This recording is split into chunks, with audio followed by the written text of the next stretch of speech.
I'm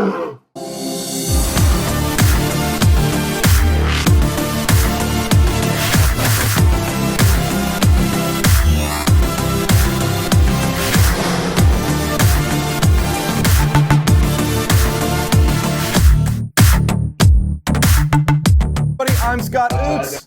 Today, I brought on another good friend of mine, Josh Gayman. You may know him from Flip Hackers. That boy is out there in Scottsdale, Arizona. And he is out there having some fun, teaching people, doing real estate. He is actually someone doing the business and teaching what he does every single day. What's going on, Josh? Scott, how are you, man? I'm good. Thanks for having me on. Yeah, thanks for coming. Guys, make sure you guys are watching this. You like Josh's pretty face. You go hit the like button there. Make sure you guys also check out Josh and follow him as well. We will throw that in the comments. So, Josh, you got a lot going on in the background there. So you got sales taking place back there right below that big-ass TV? No, we got just some media stuff going on back here behind me. Sales, I'll have to do a thing in my office, but sales is on the other. We got the lunchroom here and then over there going on. But nice. I really want to see some guys closing some deals right there in the background. So that would have been pretty badass. I should have just said yes. Went with it. You should have. We sold a house though about 10 minutes before the podcast, so that was cool. Nice. Or not a house. I'm sorry, a vacant lot. We don't do a ton of lots, but sold a lot this morning. Yeah, we don't do a lot of lots either. So mainly single family, multifamily. So for these people watching, tell these guys what's behind you. You got family. What do you like to do? Yeah, that's it, man. Family. That's my biggest thing. That's kind of like my why. I like to hang out with them, go to the beach, go to their sporting events. Just live the dream. So you're married. How many kids you got? 4 kids.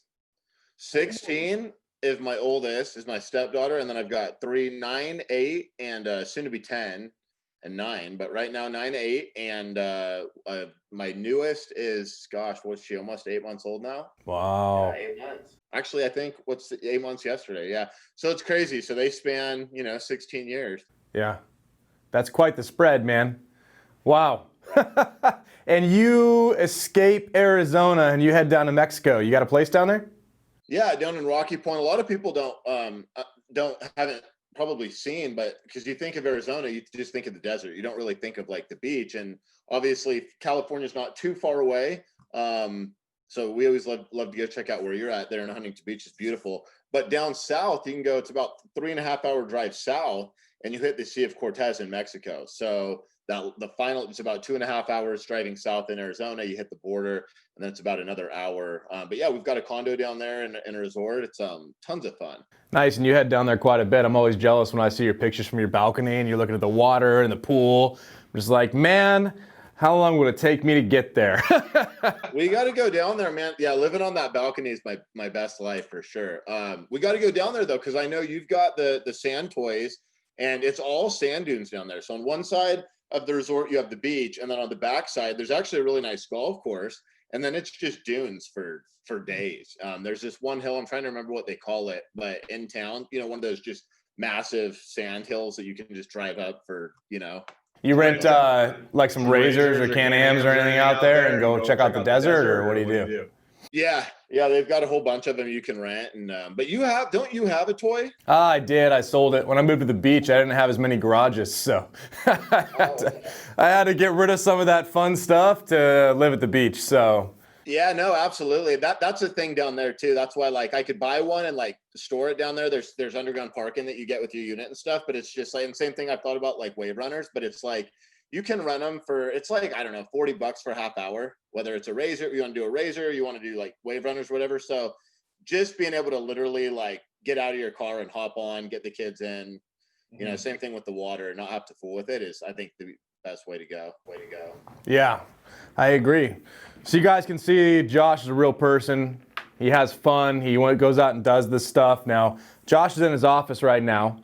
So his office is legit. People always talk about these guys out there offering coaching programs and offering different things like that.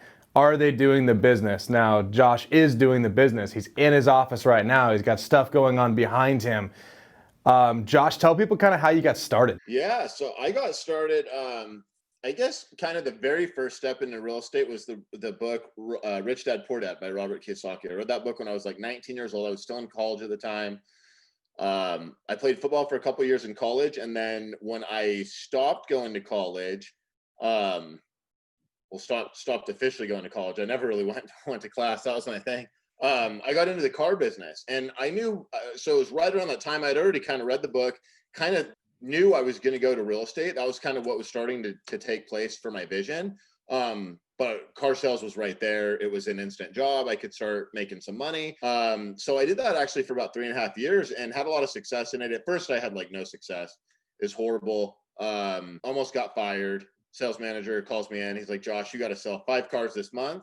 And if you don't sell 5 cars this month, you got to go. This isn't good for you. This isn't good for us. So I'm like, oh my gosh, like I'm nervous, like, and I felt like crap because being an athlete, being just kind of like having a good mindset, I guess, being like a winner, is like, I had never heard that before in anything in my life. But sales isn't, it's not about like being nice or showing up. It's about results. It's about execution. And so, and I just hadn't gotten it yet. So that's where I started. 3.5 years later, from that point, I was had gotten promoted twice, and I was a sales manager in the car business. So I was the guy like that would, kind of sat in the back and ran the deal, like how much we'll pay for their trade, what we'll go down on in price, and would negotiate it like that. So I had been, you go salesperson, then you go closer, where you have a team of salespeople, you kind of help them close your deals, and then there's the sales manager. And that was cool, but like it was, you can't honestly make as much money in the car business as you can in real estate. And I kind of knew that. I was like, well, the numbers are bigger. Surely you're going to make more money. And more than anything, it was about lifestyle. I knew I wanted to have a family. I knew I wanted to like create a life that was kind of on my terms, so to speak. And I knew that wasn't going to happen. So I had read the book Rich Dad Poor Dad. I kind of studied while I was in the car business, being parts of like there was like a Yahoo real estate group back then. I was part of the local RIA in my market, and I'd go to those. I'd go to like weekend courses, stuff like that. I think I bought a couple of Dean Graziosi courses. And then at one point I finally just said, you know what, I'm going to do it. I'm getting into real estate, and literally just went full steam. It was right after the economy had collapsed in 2009. So prices were just rock bottom. A buddy of mine, he'd been in real estate for about 5 years. So there's this opportunity, and with these short sales, basically these people owe, 200,000 on their house, it's worth 100. And so all these banks are getting like all these properties coming in. They don't want to own properties, so they're trying to get them off their books. There's this opportunity for short sales and with investors. And I knew I wanted to do something in real estate with investing. So that was kind of how I got in, and I did short sales. We started, and I didn't even realize what it was called at the time, but we started doing this thing where we'd have a property under contract and the bank would approve a good price, and we'd go out to a buyer and be like, hey, what will you pay us? We'll give you this deal. Like if you'll pay us, X amount over that. And obviously now, you and I know that as wholesaling, but back then I literally didn't. I had probably done 10 or 15 deals before I heard the word wholesaling. I remember a guy, he was my main buyer, bought most of my properties. He was a cash flow guy, so he was just loading up these cheap properties back then. And he said something, it was the deal we had done a week before, and he mentioned, oh yeah, I just wholesaled that property off. And I'm like, oh, okay, wholesale must mean like when you just pass off a property for cheap. So that was kind of my original context into it. And then fast forward, did that for like 5 years, made a lot of money in short sales. Had a small little team, had the little thing. It was, it was cool. It was nothing huge. I think our best year we made about just shy of 500 grand. But there was no big team, no big overhead or anything like that. It was pretty cool. And then all of a sudden it just stopped. Pipeline died, and there was no short sales left. Like the foreclosures kind of worked themselves out. Started freaking out. What am I going to do for my pipeline? Came across this thing called wholesaling. Like, oh, this is what I'm already doing, but with an emphasis now on the marketing part, the direct marketing side of it, and which at the time was direct mail. And then later I learned how to scale cold calling, which has been awesome. And there's obviously other stuff you can do, right? There's all sorts of lead sources we could talk about. But that was the first time I went, oh, wait a minute. I don't have to like it's not just short sales I can get a good deal on. It's not just banks that'll sell for a good price. I can go right to people with equity. And a short sale would take about 4 months to process it. And it wasn't 100% success rate. Some of them you might get approved, but the price isn't good, or you might never get it approved, you know? So I was like, this is awesome. And then the last 6, I think we're going into our 7th year now of just full-time wholesaling, you know, towards high equity sellers. Over this whole time, it's about 3 years into real estate. So back in 2012, started buying rental properties. So we have a rental portfolio as well. Nothing major. Spend a lot of my time just making sure the marketing's going out, the leads are getting qualified. We're making offers on stuff, underwriting stuff, you know, and then, you know, dispo and wholesale deals. Nice. So you have a rental portfolio now, right? Correct. Yep. Mostly local. We have a few out-of-state properties, but most of it, is Phoenix, which is getting harder and harder to do, and really has been the last couple of years, especially as prices have gotten so high. It's just hard to get, you know. And I'm sure you see that in Southern California. It's hard to cash flow stuff. Yeah, I think Phoenix has got a lot more people doing the business as well. California, I feel like used to be like the really competitive one, just because you're competing with a lot of agents versus the wholesale side. But you know, Arizona, I feel like every course in real estate, or at least 1 out of 2, come out of Phoenix. So it's absolutely crazy to see how many people are actually there doing their thing. But you know, you had a good start, man. It's like you were already doing it before you kind of really started doing it, which is good. And short sales in general, I mean, those are tough. You know, we stopped doing those a long time ago because we just didn't have the success in them. But of course, we weren't doing them at the time where back in 2009, 2010, when you were getting those approved, we were trying to do it when the prices were high.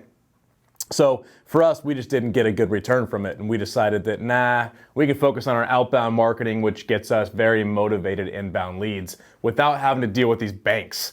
And that's the direction that we decided to go with it, which obviously has been pretty successful. But you know, you could always be more successful somehow. So you've come pretty far in what you're doing. So obviously there's been times that have been tough in your business. We've talked about, you know, COVID with a lot of people.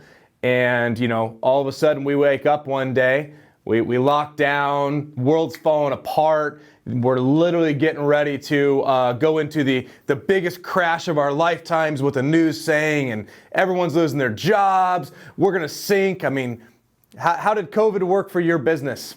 So it was crazy. My daughter was born on March 16th, which was a Sunday night, Monday morning.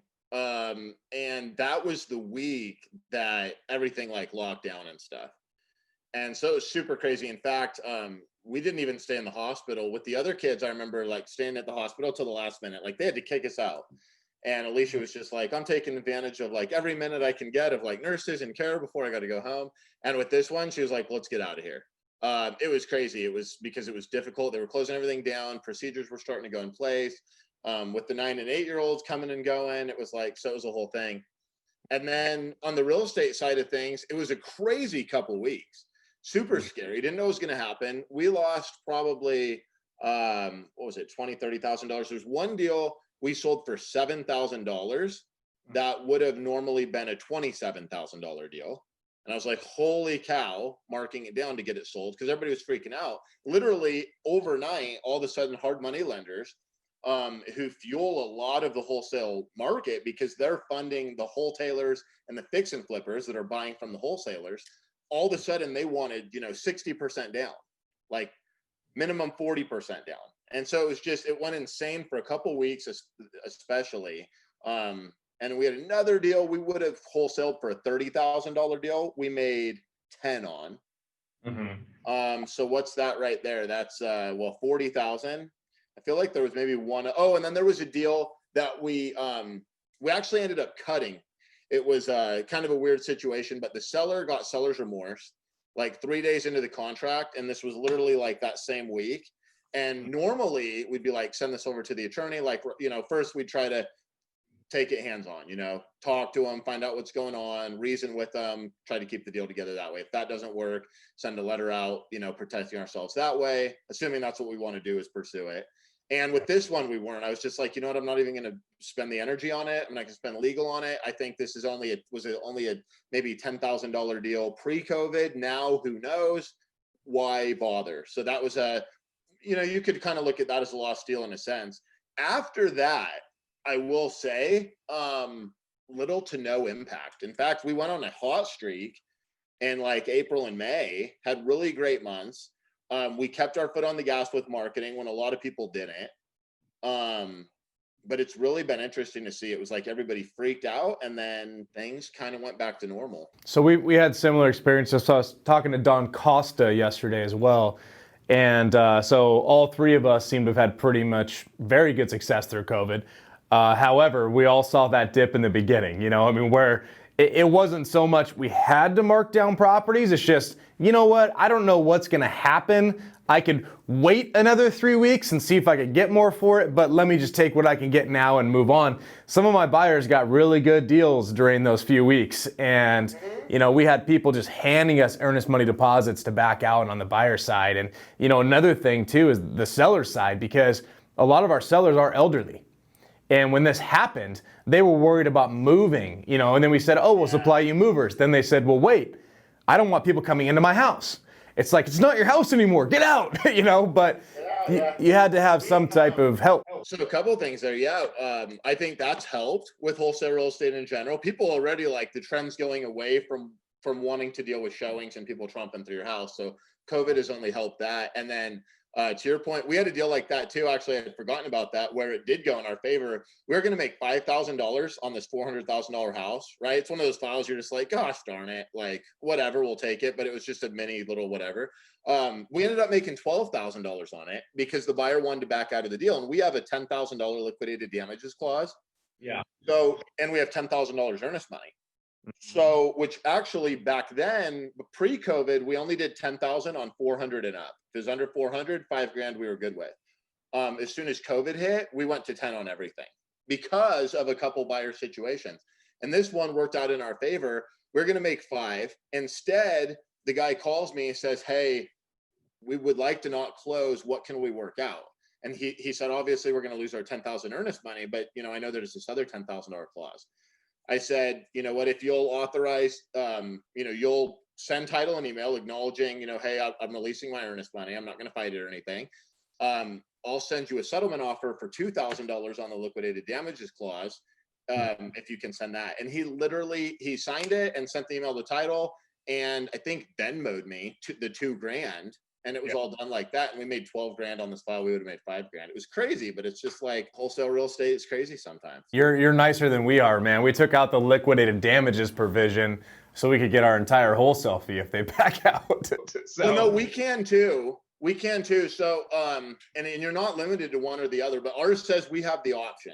We have the option to accept it as settlement or not accept it and go for more as well. Yeah. Yeah. I mean, the thing is too, is you also have to, this is the thing for everyone watching, right? Risk versus reward. One thing that Josh said earlier is, he's got someone that didn't want to go through with it and he could choose to pursue it through the legal route, but the legal route gets so expensive.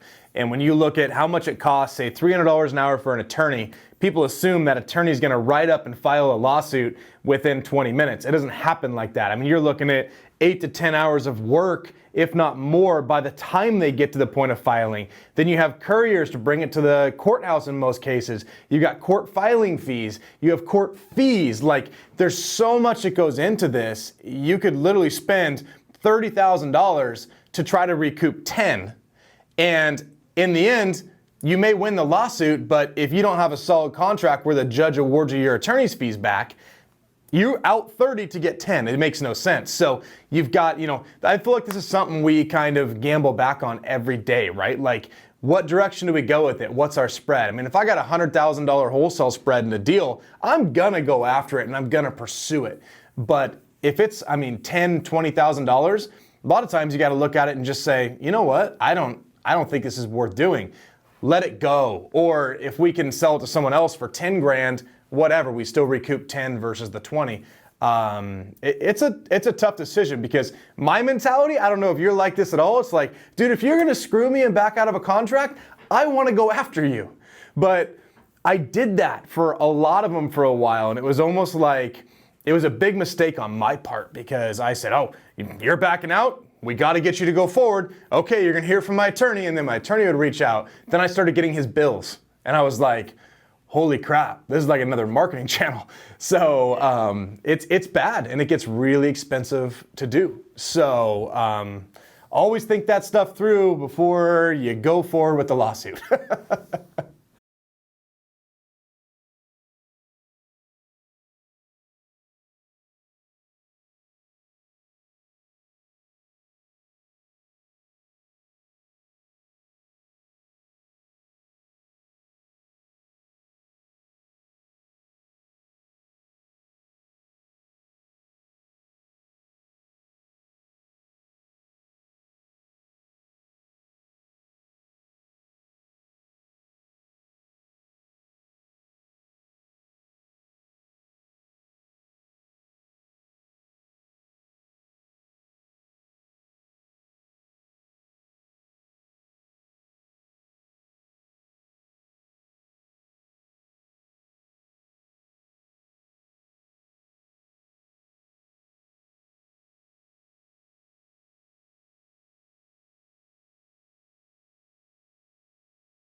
Yeah, the courts are going to say, what did you truly lose? So, I mean, in most cases, if somebody wants to back out, we tell them, hey, your earnest money deposit is gone. But here's what we'll do. We'll see if anyone else is interested in this property, but you will be liable for my losses. So, but because you're right with what you're saying, that, if you had a $20,000 wholesale fee, the person gives you a $5,000 EMD, they sacrifice that to you, then you turn around and sell it for 15, technically you're whole, right? So, and that's the thing, is the judge is going to look at that and say, what were your true losses? If I was only... And a lot of times then you could end up being liable for, at a minimum, your attorney fees.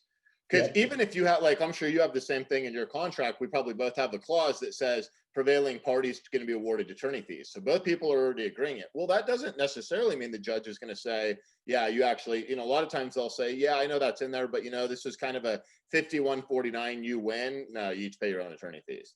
Yeah, or you don't recover all of them. So that's actually a really good point. So in contracts, so let's make sure that everyone's aware of this. So an attorney's fees provision is what that's called. And basically that says, just like Josh just said it, so the prevailing party, the winning party in the lawsuit, has the right to recover attorney's fees from the losing party. Now, here's the thing. You have the right to do it, but a judge still has to award that. You don't just have a judge say, yep, you won the lawsuit, you go home, you send the other side a bill for $50,000 for your attorney's fees. No, it's not that simple. Your attorney has to submit all the invoices to the court reviews them all, and you may get back, if anything, 20% of your attorney's fees. So don't assume that if you go sue someone, you're going to get back 100%. It won't happen every time. Yeah, and that's if they even take the first step and award them. Because sometimes I've seen it where they literally just say, no, literally the judge just is kind of like fly go away almost, like, no, just, yeah, but each pay your own attorney fees. And you're like, what? Like, come on, you could argue that and reopen up a court case, but yeah. And I have one right now where I spent $35,000 in attorney's fees. We won, and the judge awarded us $4,000. So, yeah. And the $4,000 was our actual court costs. They wouldn't give us back what I paid my attorney per hour, the messengers, the process servers, all that kind of stuff. So I look at it and say, what I recovered, I actually lost money on that. So not a good time, but this actually brings to a really good point. So we talk about attorney's fees, contracts, right? So you've mentioned contracts a few times. You've got liquidated damages provisions. Now, one of the questions I get all the time, and I'm sure you get this all the time as well, is, hey, can I have a copy of your contract? And, you know, I want to use it, and I want to use it out in Florida, and I want to use it out in New York, and I want to use it over in Idaho.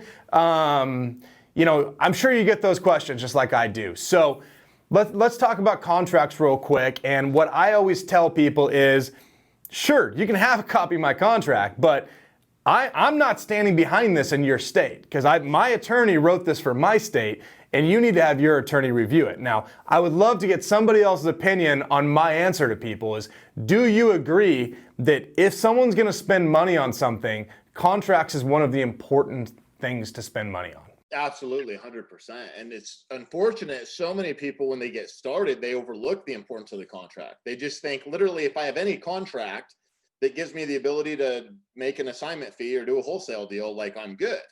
And the reality of it is, after you've been in this business a while, it's not if it's going to happen, it's when it's going to happen, how many times is it going to happen, and sometimes it'll happen multiple, times at the same time.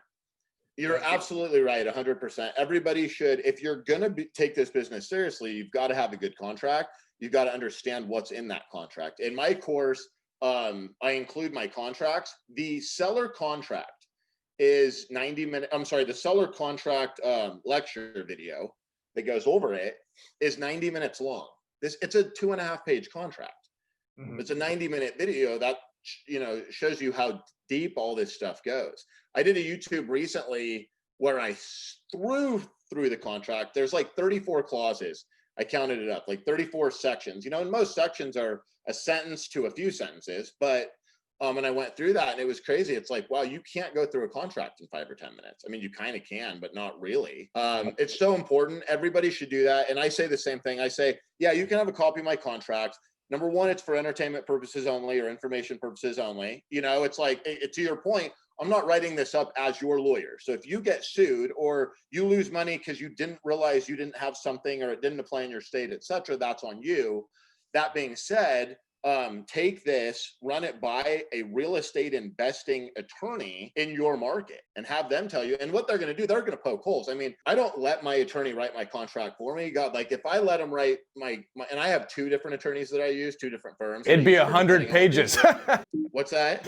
I said it would be 100 pages if you let them write it. It would be, absolutely. So it's kind of like, they're like, well, we should have this in there. And I'm like, well, why? I let them explain it to me. Then I sit back in the real world and I'm like, how is this actually applicable? And I weigh the risk versus the reward versus how this could potentially affect our conversion at somebody's kitchen table. You know what I mean? All that stuff. So, because you want the contract to come across as simple, easy to understand. That's going to help sellers feel comfortable to sign it. But at the same time, you do need, it's important to have certain things in there.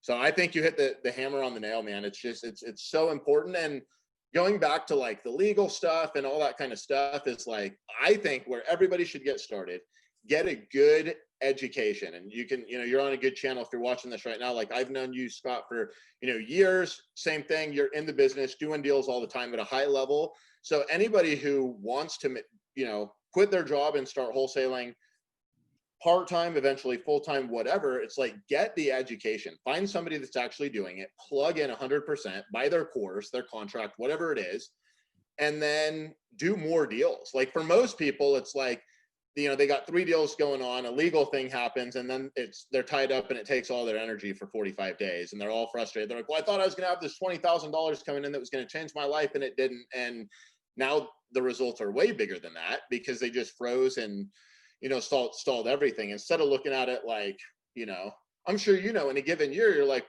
what's going to fall out next year? I mean, before the year's even started in 2021, it's like X amount of stuff's going to happen. It's just the nature of the business. So do more deals, and then you can just literally factor that in. Yeah, and that's a good point. So, and one thing I always tell people, I see people go out to try to get their first contract. They finally lock that contract up. They are so excited. And what do? They stop. They don't make any more calls to sellers. They don't follow up with current leads because they have now satisfied their need. They've already gone on Facebook and said, oh my God, I locked up my contract. Instagram post, family, I told you so, all this kind of stuff. They've got their contract. They're so excited. Wham, title issue. Wham, seller backs out. I mean, That's the thing is like, I'm going to tell people like, you got your gas pedal and you got your brake, right? Don't let that gas off.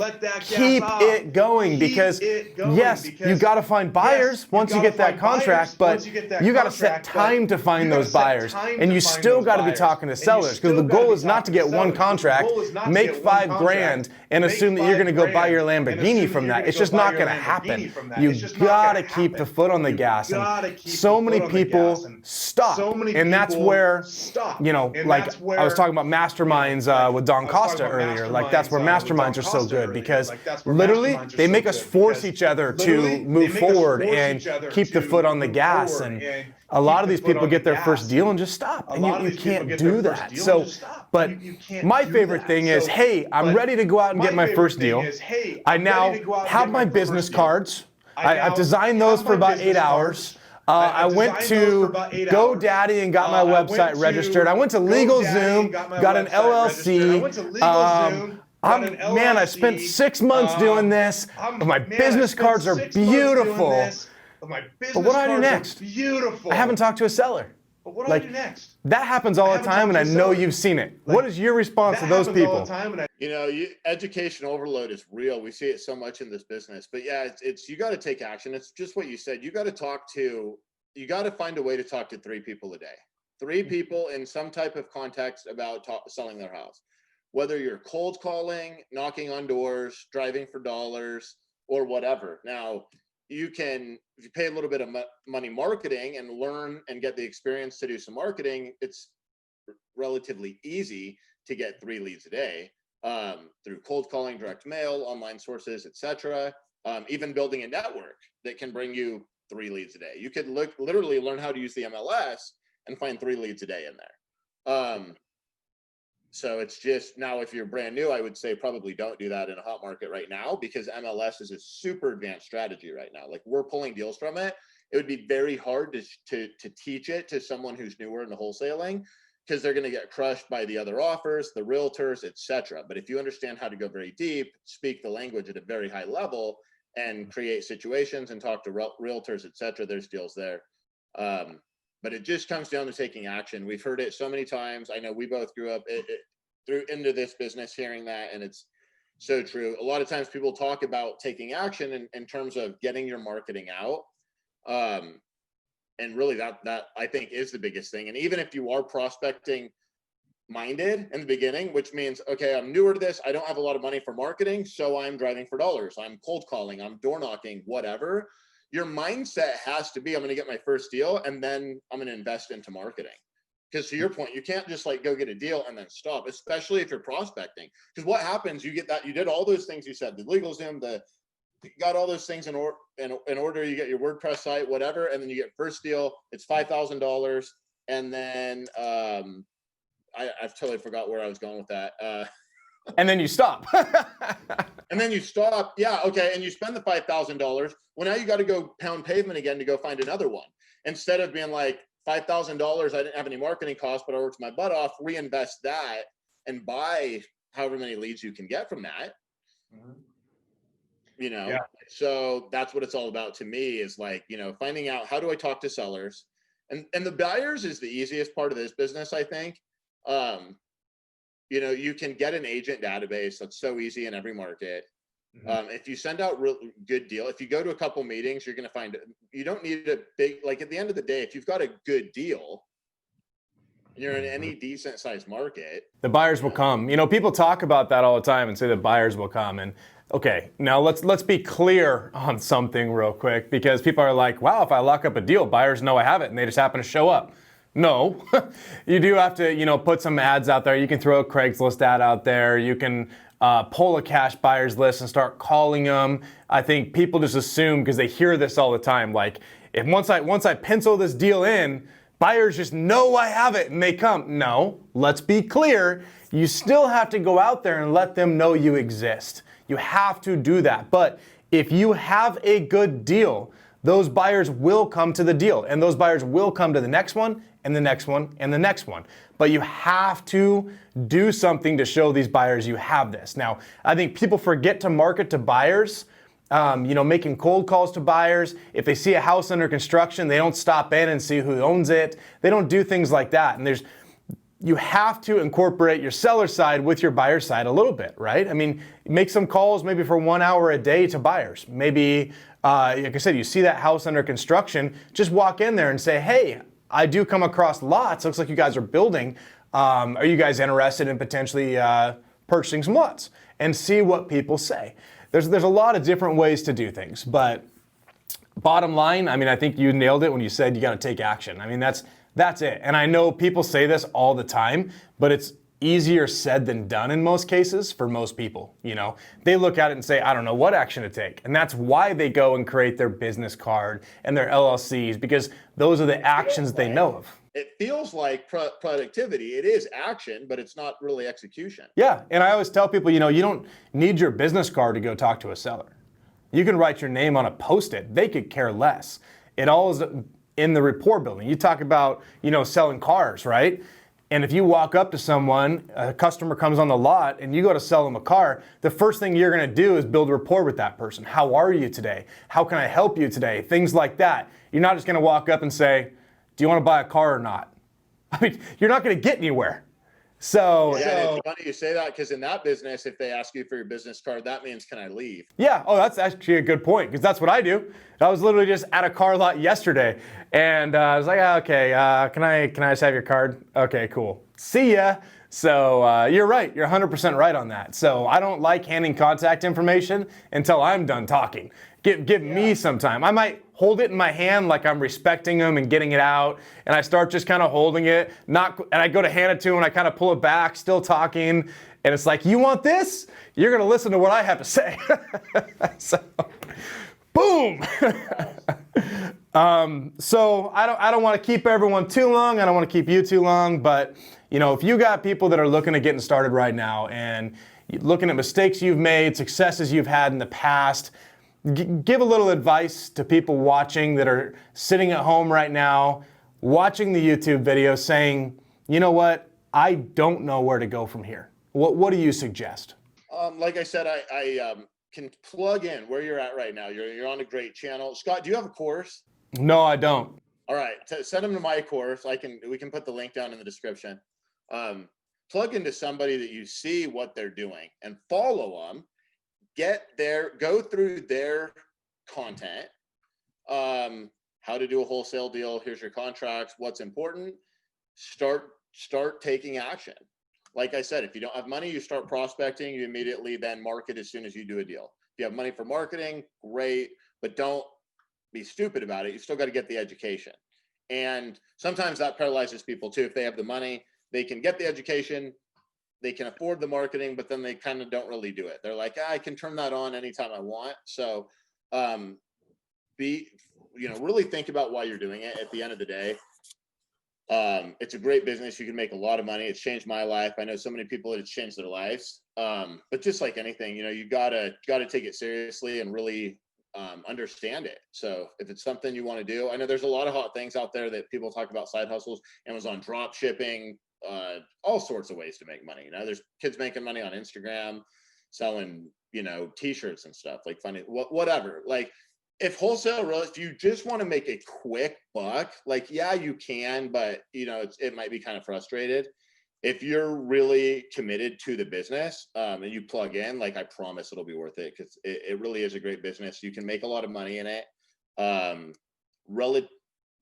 There's relatively low competition, in the sense that a lot of people that crush it in wholesale real estate end up doing something else. They move into commercial, they move into multifamily, they move into syndication, they move into information, etc. And so kind of like fix and flips is a similar thing. But I mean, God, we could spend a whole nother hour going over fix and flip versus wholesale and why probably neither of us fix and flip. I'm sure it's the same reasons. Yeah. So what website do people go to for your course? TheRealEstateCode.com. TheRealEstateCode.com. So we'll throw that in the comments so you guys can see that. Now, one thing that Josh said is, hey, Scott, do you have a course? If I did, I would still say go check out his course. Like, The thing is, as people are learning, I highly suggest they learn from multiple people, right? I think that's really a good thing because you're going to have your way of doing things, and you might be way over here, and mine might be way over here. Now, we don't want someone to mirror this or mirror this. They need to find their own groove, you know? And it's kind of like sales training and stuff. You know, you got a lot of guys out there that do sales training, but it doesn't mean that you're going to be good at sales by following exactly one person's model, right? We all need to find our own way by taking a bit from this and a bit from this and a bit from this. And even if I had a course, and say, you know what, drop yours anyway, because I think it's good for people to see multiple courses. So, I mean, a lot of the information will be very similar for the basis of the business, but how we close deals, how we market, all of those things are going to be completely different night and day. So I know Josh has got some good stuff. I've seen some of it. I've seen some of his YouTube videos. Now, like I say, Josh is doing the business. He is doing the business. I will not bring somebody on my channel that is not actively doing it. I've been to Josh's office. I've seen it. He's closing deals. He's got a team closing deals for him. He is hands-on with the stuff he's doing. So make sure you guys give Josh a follow as well. Josh, I appreciate you being here. That is awesome that you took the time out of your day and you're here with us. Thanks, man. Look forward to catching up more soon. Yeah, Cody, what do you got? So real quick, I can just splice this in there, but we do have some guest questions if you guys want to answer a couple. Sure, you got a few minutes? Yeah. Okay. All right. So this one is coming from Perry Taylor. How many texts do you guys blast a day? You want to go first? Yeah, I'll be pretty quick with that. Not very many. We don't do a ton of text message marketing. It's not a bad form of marketing at all, but I don't like, from a cost standpoint, to do a high volume isn't super cheap. It's more expensive than calling, and then it's super time consuming to sift through all this text message and deal with all those. It gets a very high response rate, but a low conversion ratio compared to other types of leads. So I don't want anyone out there to be like, oh, Josh said text message marketing sucks. No, it doesn't. It's helped a lot of people get their first deal. It helps a lot of people on a limited budget. But I think even on a limited budget, I prefer calling. So I don't send out very many. I do a lot of automated calling. It's not RVM. I teach it in cold calling on steroids, but at its core, it's more voice broadcasting. So you get home phone numbers, you get cell phone numbers. Home phones are the sweet spot with cold calling. If they answer it, they hear your message that you want to buy a house cash as is. If they don't answer it, they get a voicemail. That's what I prefer. So I don't send out a lot of text messaging. We do use it, but very sparsely. Okay. And for us, I mean, we're complete opposite. We send out a ton of text messages. We were sending about 5,000 a day, but text is one of those things, I'm going to be very honest, it's going to die. I mean, it's going to, deliverability is going down. Its carriers are blocking more and more. It's kind of like cold calling numbers. You got to change them out. Otherwise they get potential spam. Text is getting hit even harder. So we've noticed deliverability drop significantly. We were sending about 5,000 a day. Now we're sending about 10 to 12,000 a day to get that same response just because deliverability. So don't worry about what somebody else is doing with text. Do what you need to do. I have a full-time person that is doing the texting, so we're able to send quite a bit. But the thing is it's not about how much you send. It's about making sure you have the right list, the right numbers, and you're contacting the right people. That's what it comes down to. I could tell my team send 50,000 a day, but then they're not going to work as hard on the responses that they get. I'd rather have them send 2 texts a day and lock up 1 deal every single day, right? So, and with cold calling, same thing. I mean, you've got to look at it and say, you'd rather spend more money and have the right phone numbers and the things like that to make sure you're contacting the right people. Have that person spend more time with the seller on the phone to close a deal versus just get a long-term lead. What do we got next? We got another one from Tim Smith. And I guess this could work different with different states, but how do you work taxes? Do you set aside 20% or what? Taxes.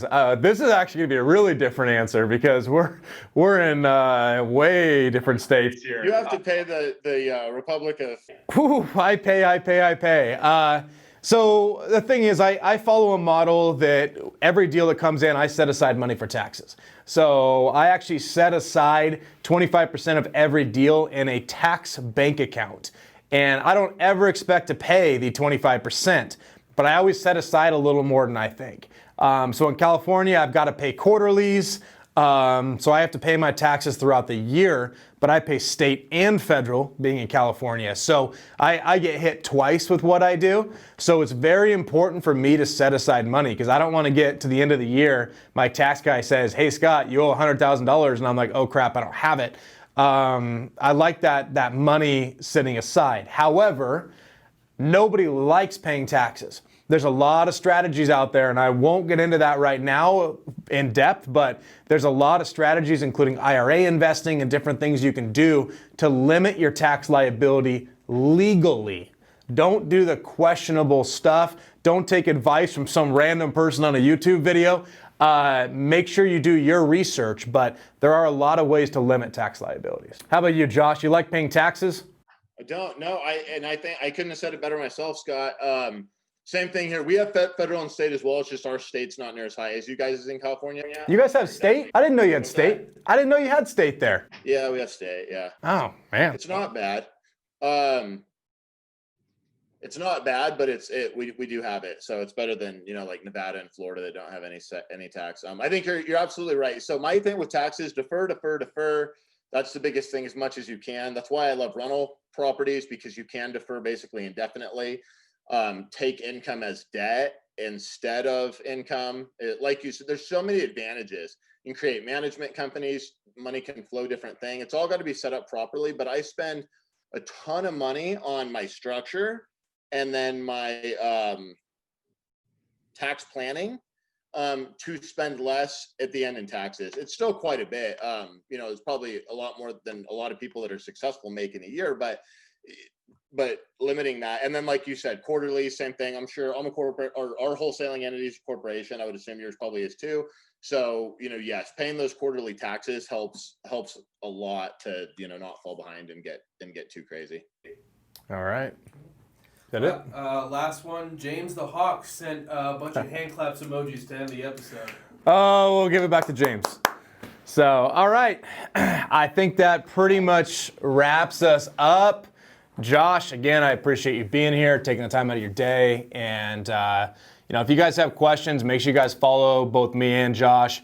You guys ask those questions, right? I mean, look at these YouTube videos. Post your comments below them. Send us questions on IG, Facebook, things like that. I know Josh is really good at getting back to people on that.